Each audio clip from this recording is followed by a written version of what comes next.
Welcome to the Intentional Leader Podcast presented by Reenergize Professional Coaching. We appreciate you listening in and learning with us. The stories and leadership tips you hear will help you become a great leader. Listen intentionally. Now, to our host, Sean Olson. Hi, everyone. Welcome to this episode of the Intentional Leader Podcast. This is the podcast where you hear the real stories of people just like you who have become extraordinary leaders. You'll learn valuable tips from their lives, tips that you can apply to become the best leader you were created to be. When leaders are intentional, lives are changed. I'm your host, Sean Olson. I'm an author, speaker, business owner, and obviously podcast host. And thank you for being here with us today. If you do us a huge favor to make all the algorithms of the world happy, hit that subscribe button, hit that like button, leave us some comments. We would greatly appreciate it. And I look forward to having you in future episodes. On today's episode of the Intentional Leader Podcast, I am excited to welcome Ted Santos. Ted is an entrepreneur. He is an author. And he is, I like this, an advisor to CEOs, making an impact on people's lives. You're going to be enjoying this show today, listeners. Ted, welcome to the Intentional Leader Podcast. Hey, great. Thanks for having me. Great to be here, and I'm looking forward to this conversation. Yeah, my pleasure, man. And you know what? I love the fact that we're on audio and video, because on the video side, I'm like, you're just a dapper dresser. Love the pinstripes. Love the way you look. Thank you. Thank you for that. So, hey, Ted, we start every show for our listeners to get to know our guest a little bit. And so I just say simply, walk us through your professional journey and especially the leadership lessons learned along the way. Sure. So I would say a big part of my career from the beginning, I was a sales trainer, and I worked for a sales training company that focused on dealing with acrimonious customers, the psychology of sales, and dealing with difficult sales processes. So from there, I went to, I was hired as a salesman for a transportation company and tripled my revenue in 9 months. So Wow. doing well. And there were several salespeople, and the president of the company would have sales meetings once a week. In every meeting, and I was saying, "Hey, Mike, if you put this person here and put this structure in place every week." And one day he said, "You know what? I'm sick of you telling me how to run my company. Do you think you can run this company better than me?" And I said, Wow. "Yes." And when I said yes, he chuckled and said, "You know what? I'm going to give you the job for 3 months. You'll be the chief operator for 1 month. You get 30 days to be the chief operating officer. And if you don't do a better job, I want you to shut your mouth, and I don't want to hear another thing." Put up or So shut up. put up or shut up. 2 weeks Yeah. in, he said, "The job is yours. I don't need 30 days." Um, Wow. so, so I mentioned sales training because that really supported me in running the organization. So one of the first things that I did was really hold people accountable. What do we promise customers, and are we delivering? And if we're not, we need to get up to speed. The bar is here, not wherever. So what was happening before is the president was making all the tough decisions. So the operations people were kind of like this, and Mike Mhm. makes the decision. If he does a bad job, it's his Yeah. problem if we lose a customer. So now you could no longer do that. So as you know, also asking questions is really important. Mhm. So now Yeah. they'd come to me with their problems, and I would become Socrates.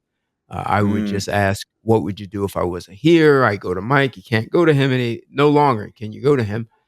So what would happen is they'd say, "Hey, I have a problem, Ted. What do I do?" I'd ask questions. They'd say, "I didn't think of that." Then a week or so later, they say, "I already know you're going to ask me these questions. I've asked myself those Mhm. questions. I'm stuck." And then it was, I didn't hear anything from them. They just solved all the problems, no matter how complex. And one day they said, Nice. "Hey, 2 weeks ago, we had this severe problem. We almost lost the customer. It was partly our fault, partly the customer's fault. Here's what I did to solve it." And the customer loved how we solved the problem so well. that they called their customer and sent them to us, not a referral. We had a customer immediately. So now my operations team is a competitive advantage in the marketplace. And the other part was, hey, this is how we manage customers, and we're Mhm. going to be honest. There's transparency, and I remember a woman said, "Yeah, if we do that, we're going to be out of business the next day. You need to wake up." So like a sales trainer, I role played with them, Yeah. and I remember they would say, "You know what? You want us to do that? I'll do it." And a couple of days later, they said, "It worked, but that was luck. What about next time Mm. when this happens?" So we role play again. And after a while, they trusted me. And and then eventually they could solve the customer problems without me, unless it was Right. really, really important. But essentially, as a leader, I was making myself obsolete so that the Absolutely. operations team could run without me, and I could go off and think about some things that we could do that we were Mhm. not doing. What are some other, possibilities for Exactly. generating revenue? So, Exactly. um, yeah, so that was a great experience because that company was growing so fast, they were falling apart. It was just too much, like a tumultuous storm, and I Right. stabilized it and increased the growth trajectory. Uh, I left the country for a little while, lived out with mine Indians in the jungle, no electricity or running water. Had some great Wow. experiences in a few countries. That's a change. Absolutely, absolutely. So come back, and I get hired as a chief operating officer for a translation company, and I know Hmm. speak other languages, but I don't know how to translate. I mean, Right. that's a job. That's a difficult job to do, to translate. Absolutely. Um, and what I was able to do there was kind of the same thing to make sure my people could handle, the extreme fast growth of the company, the rapid growth and the tumultuousness that came with it, but also look at new services. What are the revenues? What are the possibilities that we just don't see? In a big way, whether it was the transportation or translation, was speaking to customers and understanding what are the things that we do for you, what are we not doing, and that way you sort of together in partnership with your clients, you create new services and you generate new revenue. I mean, in my mind, I'm always concerned that technology will eventually make you obsolete. So, what are the things Mm. that you can do to stay ahead of that? So innovation has always been a big part, and sometimes innovation can be disruptive to your organization, as Mhm. well as to the marketplace. So yes, Yeah. Yeah. and No, I love those 2 stories. I'm gonna press pause for 1 second 'cause I wanna dive into something. In that first story, you had a really, really profound thing that you said that I don't want our listeners to lose. When they came okay, to you with problems, you started asking them questions, and you said eventually they learned what those questions were. And what right, I love about that is you're intentional in giving them a framework to figure it out for themselves instead of you being the fixer. absolutely. What led you in your mind to say, "This is what I need to do so that they don't have to keep coming back to me?"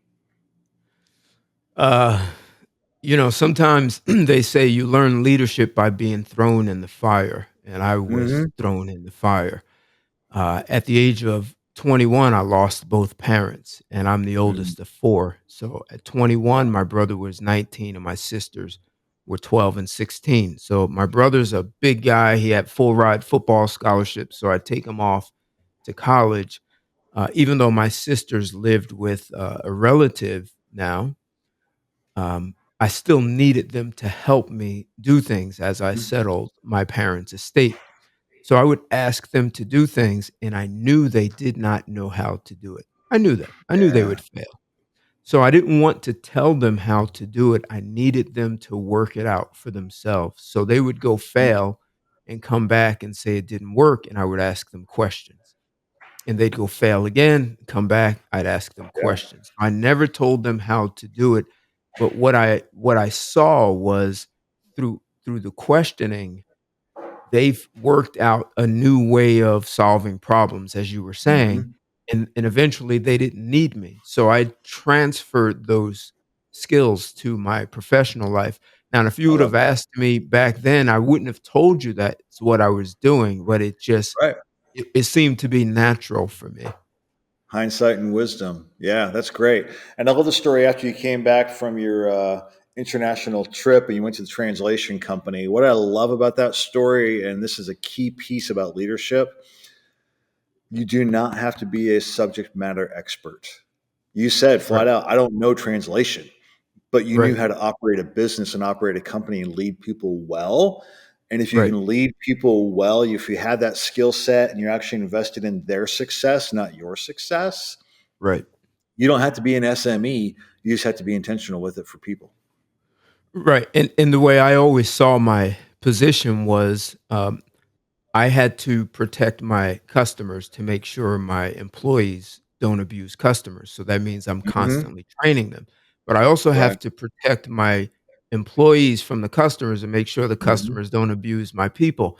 And then I have owners, stakeholders. I have people who own the company, and I have to protect their profits and make sure they are profitable so that they can continue to pay everyone. So that means the customers have to pay a fair price, but enough that's profitable. So Yep. I have to make sure the organization is doing well. And then I have vendors, suppliers, and I have to, they can't milk us, but they need to make enough money so that they treat us really well. So it's an interesting position. They're all stakeholders, and you want to take care of all of your stakeholders. And somewhere you get paid in there, so you have to take care of Exactly. yourself, right? Yeah, no, I love that whole story. So when you and I have talked previously, you told me about you becoming the advisor to CEOs and that you're big on disruption and even intentionally creating problems for disruption. And you had a fantastic story about a bakery. Kind of walk us through that story and your concept of creating problems or disruption in business. So if you and I were in an elevator and I had to tell you what I do, I'd say I'm in the business of producing miracles. Mm, CEOs, they hire me when they are looking to create a breakthrough and they are not sure how to do it with existing resources. So I work with them to create disruptive strategies that turn into disruptive technology and or allow them to penetrate an untapped market. And then I work with them to transform corporate culture to ensure the culture doesn't sabotage that breakthrough yeah. initiative. And by the way, most breakthrough initiatives fail in corporate America, Mm, and we'll talk about that in a yeah. few minutes. um, so so when I met this bakery company, the I'm asking a CEO, what would be a breakthrough for you? Mm, And sometimes they're not sure. Sometimes the breakthrough is knowing what the breakthrough would be. Because yeah. normally people think in terms of, well, if I could do this better or if I could do more of that. And there are people who are good at that improvements. That is not my expertise. My expertise is in breakthroughs. And breakthroughs are generally disruptive to your organization. So um, they penetrated an untapped market. So they had a bakery that was third generation. The grandfather started it in Wow. 1930. Then their father took over, and the grandfather had just uh, a storefront. He had a storefront, and he's selling foods to his community, a Middle Eastern community. And then the father takes it and goes into the commercial side, selling into big retailers. And now the two sons are taking it to an even bigger level. They're expanding. They are growing into businesses they've never done, and always selling under their brand name. So Mm, the possibility that was there was to create a co-pack division, which means they are mhm. no longer making their own um, products under their own name. They're making it for other people. So they already have the equipment, they have the space, they have the know-how, they have all of these things in place.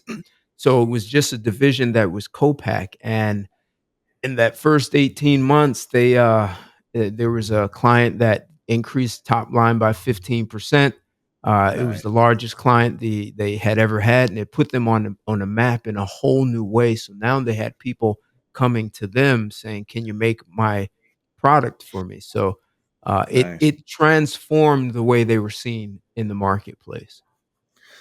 Yeah, so it's a great story. And, when we hear about stories that have happened, obviously that's why it's a story. It seems like, hey, that's fantastic. They had this breakthrough about being a co-packer. Look at what it did.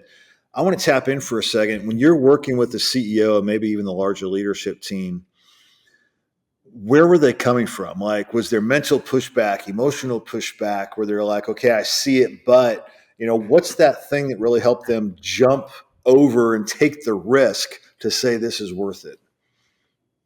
Yeah, absolutely. This is a perfect question, right? So, uh, when I start these conversations with CEOs, there's always this legacy that they like to leave, and it Yeah, keeps them for up at night. generations. Yeah. And so they'll tell you, well, the economy is not right. Oh, my people are not ready. Oh, I don't know if we have the money. There's a list of reasons why they Yeah. can't do it. And so the breakthrough is seeing that it really is possible with your existing resources. You don't have to go out and buy another company to do it, or Mm. get $1 billion in financing. You have a lot of it that's there. So what really gets in the way is mindset. So it's kind Mm. of like, do you know who Roger Bannister is? The 4 minute mile guy.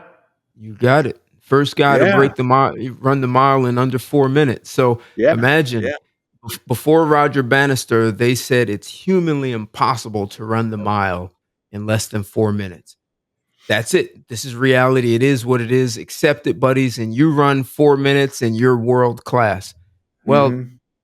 Roger, you have to imagine his mindset shift that altered the way he trained to run a 3:59. Now the world record is 3:43. There's a Mm-hmm. 15-year-old in I think Wow. Australia or New Zealand who's broken 4 minutes. He's the first 15-year-old in the world, and there's a woman running like 4:01, 4:02, and they say she's set to She's going to break the do it. 4-minute mark. Right. So what was once impossible becomes a mindset shift for you to be Yeah. able to do that. And you figure, running a 4-minute mile was, they say, the best you can do, and now it's 3:43, and no one changed the distance on the mile. It's still a Right. full It's a mile. mile. Um, so this is the same thing when you look at an organization. We have existing resources. How do we reallocate? And is there any training? Who's our marketplace? Who are our non-customers, and why aren't they buying from us? How do we Mhm. want to be seen in the marketplace? And if you look at an industry, usually disruptive technology comes from outside of your industry because they are not stuck Mm. with the mindset that you have that says this is just the way it is. Yep. Yep. I love that. So I want to ask you a question. Maybe you have another story about this. The illustration of the bakery is awesome. I love it. Right. And part of why they were successful was they didn't change what they do. They added a Right. new line of revenue by being disruptive and innovative and Right. going the co-packing route. Right. So in other words, we're not just selling our bakery products, we're selling these companies' bakery products too. Right. What about an organization? Because I know this happens. Maybe you've run into this where they do this research, they're looking at being disruptive, and they realize their core product or service isn't it. Like this disruption is we got to do something totally different. Because there are times where we realize what we went after, this baby we created, no longer, nobody wants that baby anymore. Have you ever had that situation where they've really had to like totally change their business? I, hmm. I don't think so, but I can tell you about a company that influenced me. Yeah. So when I ran the transportation company, I ran across some information on American Express, and Mm, I took a really deep dive into that company. Do you know what American Express started as, their service that they provided? Do you know what it was? I do not. Pony Express. Really? We will deliver your money, your gold from New York to Boston, Boston to DC. Then it went to Atlanta. And next thing was all the way out to California. And that Pony Express. And then they saw, wow, we're already going to these places. Why don't we sell a ticket, a seat? So there's Mm, this additional service that gets to go to DC and Boston or wherever they're going. So yeah. it's like they're charging you to take your money, and now I'm charging you to hop in a seat because I was already going there anyway. So Hmm. and it's I have some guys with guns, so you're well protected. It's very safe, So and then something happened. I think it was so they started in I think it was 1850, and I think it was around 1860 that technology came out and cut their revenue in half overnight. Guess what that technology was? Fill me in. The money order. Yep. Wiped them out. In so a heartbeat. uh they were smart. They created their own money or their own Hmm. money order, traveler's checks, which was very smart. So, now there's still, we don't have airplanes, but so they still have the travel company that's taking people to New York, Boston, California, and so forth. Um, they didn't start the credit card until 1959. So Wow. I watched American Express go from a Pony Express, a travel company, a money order company, and all the way to now it's a finance company. But they were very smart. Just imagine how many there were. They were not the only Pony Express company in the US. The others were wiped out. Hmm.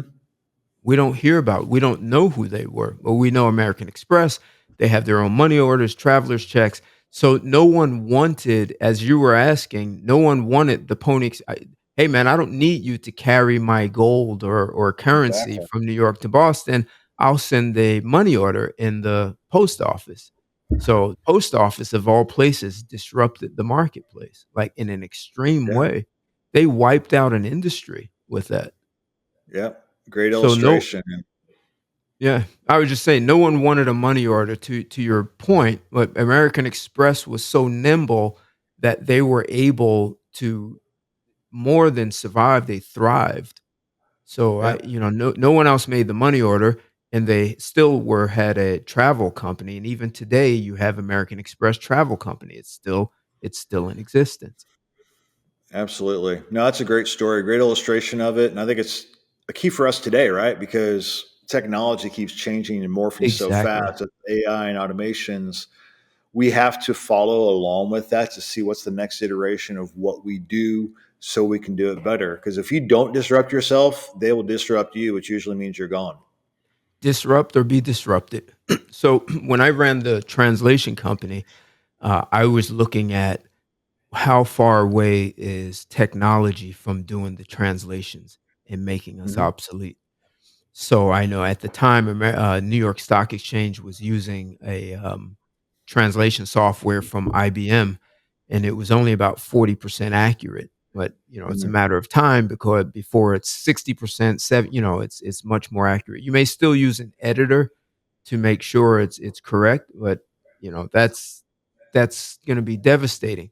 So what I looked at in speaking to the customers was how do you translate my culture? So if I'm putting up a website, my if I am in the US and I now want to market in China or Mexico or Korea Hmm. or even Great Britain, so this became a cultural it became about translating cultural Right. sensitivity. So even, people would give us slogans in the US and say, "Hey, translate these into Spanish or Korean." And sometimes it couldn't translate because the context, the idea didn't exist in those countries. So you couldn't even translate it. And there are many cases where Braniff Airlines had a slogan saying flying leather seats, and they translated into Spanish, vuelo en cuero, which in some countries means fly in the nude. And that didn't go over well. Okay. Not a good translation on that one. Right. So Yeah. so there are usually other possibilities. There is always some untapped market or some innovative way that will require you to think differently about yourself, the customers, And, in the case of doing cultural sensitivity, not all translators were qualified to help me on that. So I had to really comb through a database of hundreds of translators to find people who could actually give me what I Yeah. wanted. And the customers didn't even know how to ask for it. But because I was now in the industry and developing expertise, I could translate their unspoken desire into a Mhm. service. And I would say that's, if you're in a leadership position speaking to your top customers, they are always going to need something going forward and don't know how to ask for it. And your Right. job is to be able to translate that unspoken request into an actual service that will give you a competitive edge in the marketplace, generate new revenues, and perhaps even penetrate untapped markets. The breakthroughs and producing miracles. Absolutely. That's what it is. That's awesome. Well, hey, let's take a right hand turn for a second. You are also an author. Yes. And though this book has business impact, it is not technically a business book per se. It's called Here's Why You Can't Find Love. Tell us why you wrote it, because you told me an interesting statistic that kind of drove you to write it. And then what's it Right. about? Sure. So I wrote it because uh, divorce rate ain't looking too pretty for Hmm. the past few decades. So it's about 53%. And I think you and I talked about corporate America is losing $300 billion dollars a year in workplace productivity. We Yep. talked about that. Most people don't know why corporate America is losing that much. That's a lot. $300 billion dollars in workplace Hmm. productivity is lost, and it's lost because of one word: divorce. Yeah. And so when people are going through divorce, they are distracted, and the studies find that their workplace productivity drops anywhere between 50 and 75%. So that's a lot of people being distracted. So I wrote the book. So when I'm speaking to you about transforming mindset of a CEO, or transforming the culture, I took that methodology, which I'll call a technology. It's a Yeah. mindset technology, and I transferred that to love relationships. So, in a corny way, uh, that book is an existential corporate handbook. There you So, go. it gives people tools and skills for better managing relationships, intimate, but you can transfer those to work. And so, ultimately, what I'm saying is that love doesn't create great relationships. Love Hmm. is a byproduct of a great relationship. And the way you Nice. create a great relationship is you develop the skills and competencies. It's no different than work. I'm not saying it's a business, even though you have a legal binding contract in a marriage, Right. but Right. I'm saying that you become great at work and you're well paid because you have the skills and competencies to do the job, whether it's Mhm. finance, whether it's sales, I don't care what it is, project management, and the same in your relationships. So they did a survey some years ago and asked executives, what was the one skill you wish you were better at? And Mm. the overwhelming majority said conflict resolution. So Yeah. if you want a great relationship, yes, there are things that you do on a day to day basis, but at some point there's a hiccup, a bump in the road. How you manage that conflict with your significant other will determine whether you go the distance or you become a part of that 53% statistic of divorces. And Yeah. when you understand conflict resolution, then you understand it really works well in the workplace, and especially when organizations take on breakthrough initiatives. Initiatives often fail because they put people in conflict. We've never done this before. I don't have the Yep. skills, the competencies. Why are we doing this? No one is doing. Can it make me obsolete because I don't have the skills and competencies? I mean, if you just imagine Steve Jobs saying, I want you Right. to put 1,000 songs on a listening device. Like, I've never done that. How do we do it? So you could kill that project by saying, look, that's impossible. And you keep your job and you keep making computers. But they worked it out. He disrupted them. He created a problem. They solved it. And that allowed them to then make a cell phone. So, and we see how well Yeah. the cell phone is doing. Absolutely. I like that. What I like about what you're describing is it's tapping into not just their intelligence, right? How can we do this and how can it play out? But you're talking about the emotional impact of change on people. And you have to address that. So you think about the Right. marriage side of it, that Right. conversation, productive conflict. Right. Logic usually doesn't win out in those marital battles. It's usually understanding the emotions of one another and where we're coming from. Right. Um, it really is the same at work. Is we can Exactly. say, here's what we are doing, their processing of here's how it impacts me. Right. And when we address that emotional side, that impact side, we can really drive things forward in a different way. And that's where we're leading the person, not Right. leading the problem. Yes, yes. And you also want it, so when people have the skills to manage conflict effectively and that disruptive strategy is put on the table, instead of Mm-hmm. people running with their conflict, um, they're able to manage themselves in the face of it and then look at what's actually on the table, what's actually possible. But most people spend more time trying to figure out how to survive in the organization. And if we kill this initiative, I can work. I've survived another day. I don't have to worry about being obsolete because of this initiative, which that puts them in conflict with themselves. It does, yeah. And conflict rules the world today. And unfortunately, we even live in a world that tries to create conflict, right? Even when it's not there. Right. And Exactly. it's important, I think, for the culture of organizations to truly be successful and healthy. Right. We have to understand conflict is necessary, but it can be productive conflict that generates great results for everyone. Absolutely. So you can go through life every day, and you wake up and you eat, sleep, you go to the bathroom, and you go to work, and you come home and you sleep and start the whole thing all over again. Or if you want to be physically more powerful, you can disrupt that cycle, and you can go to the gym, and you can do what is called breaking down the muscle. It's so if you want your muscle to be stronger, you first break it down and you feed it the kinds of food that it needs to nourish it.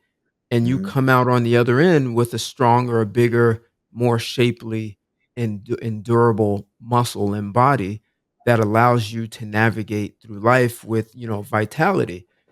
But it is the breakdown of the muscle that gives you the physical power and stamina. And so it's in corporations, that's innovation. Innovation is disrupting, breaking down, mental barriers, belief systems, blind spots, and pursuing possibilities that are outside the normal. It's not just business as usual. And as you said earlier, either disrupt or be disrupted. So going through the breakdown to come out on the other side with the breakthrough is a big part of innovation. But I think culturally and the way we are educated, we're taught to avoid chaos, breakdowns, disruptions, problems. To we all say, "Oh, I just want to live a peaceful, calm life," and so the real power is being at peace in the face of chaos. Yep. Yep. So some of our listeners, Ted, are in organizations that take this idea of disruption and chaos to heart. And it seems like they blow at the wind every direction every day to where the Mm. employees are like, what do we actually do? What's our core? So, what do you say to those people who are struggling with that? Because there are some companies who are rudderless, they don't know the direction they're going, they just shift with the wind, which that's not productive either. So, where's that happy spot between maintaining what we actually do, allowing disruption and innovation, not becoming one that just shifts with the wind? So I ask in strategy sessions, I will ask CEOs, who do you want to be known as? And that's a two-part Mm, question. As a CEO, personally, who do you want to be known as? And yep. then as an organization, who do you want to be known as in the marketplace? Uh, and that then helps me shape and understand what they are providing. I mean, they are Mhm. Nike is, you could say, Nike is partly known as being a marketing company. Like, they market Absolutely. really well, and they just chose tennis shoes and other, Mm, wearables, to market, but they could have marketed anything, and they do a great job marketing their products. Um, so, uh, now I was just thinking about the co-packing company, but that was part of it is who we want it to be known as. So this is who we were known in the marketplace. We were already mhm. known. We've been around since 1930. Lots of people know who we Yep. are. And now we're known as something else, which required new training, in some cases, new equipment, um, and new conversations with clients that they were not having before. So now you really have partnerships with someone who's hiring you for a co-packer, because that allows them to go out and drive marketing and sales, and you handle all Absolutely. the difficult stuff of people are sick, or equipment breaks Yeah. down and all that stuff. You deal with that stuff. Yep. Yep. uh, No, I like that. This is just, it's so important for us in business to realize we have to know where we're going. We have to have our course, our North Star. We realize the pathway there can shift and change, and that's okay. And we have to be right. open to it. Well, and one of the other questions is I ask people, what do you stand for? So what does your organization stand for? And that becomes a platform that you can invite other people to join you on. And this is what we stand for. And there are so many examples. You can look at the United States as founding fathers. We stand for freedom and liberty, and lots of Yeah. people could stand on that platform with them. Um, um, Procter& and Gamble, I think it was, with, Mhm. Pampers. They Yeah. said, "We stand for babies' development," and so Pampers is not just some commodity diaper that you buy on price and compete with other, disposable diapers. We stand for baby development, which means we create seminars, and we have workshops, and we have all kinds of things to help mothers with their children, because our stand is baby development. So everything we do supports that. So, when you ask most people what they stand for, you get a lot of blank stares. But when you take people through a transformative uh, methodology, it gets people face to face with, like, really, who do they want to be committed to Yeah.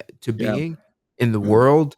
What do I really stand for? And that becomes your true north. So here's what I stand for, and I know when I'm deviating from that. That's Mhm. not what I stand for. So organizations can stand for something, people can stand for something, and it gives you just a lot more power and stability to stay the course.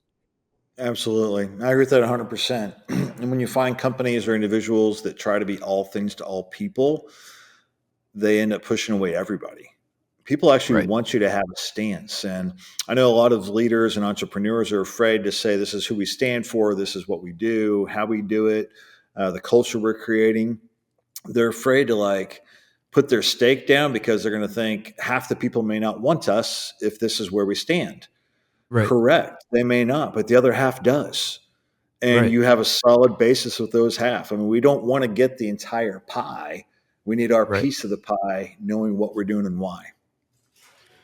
Right, almost like we are the special forces in this. We're the Yeah, best. This is what we stand exactly. for, and we don't do this for everyone. We do this for people who want this. Yeah. Absolutely. Well, Ted, I appreciate the conversation today. We finish every episode the same way. Simple question. What is a practical tip for our listeners that they can implement today to be an intentional leader? So, one of the things that I've seen in companies is to say, We have a culture where everyone is accountable for this and everyone is accountable for that. If everyone is accountable, no one is. And Mm, everyone will expect the other person to do it. So, uh, getting people really clear on who's accountable for what and holding them, building a culture of accountability is really a great way to give superior service to your customers. great tip. Great tip. Rarely do we think of accountability and customer service as a tie, but you tie that together really well. Well, Yeah. Ted, it's been great to have you on the Intentional Leader podcast. Listeners, in the links below in the show notes, you can find links to get a hold of Ted and to purchase his book. But Ted, thank you for sharing your knowledge and your wisdom and your life path and for being a guest on the Intentional Leader podcast. It's been my pleasure. Thanks for having me. This was All fun. right. Thank you. Thank you. Thank you for tuning in to this episode of the Intentional Leader Podcast presented by Reenergize Professional Coaching. Be sure to see the show notes for links to Reenergize Professional Coaching and links to contact our guests. Now, hit that subscribe button so that you are alerted with every new episode of the Intentional Leader Podcast.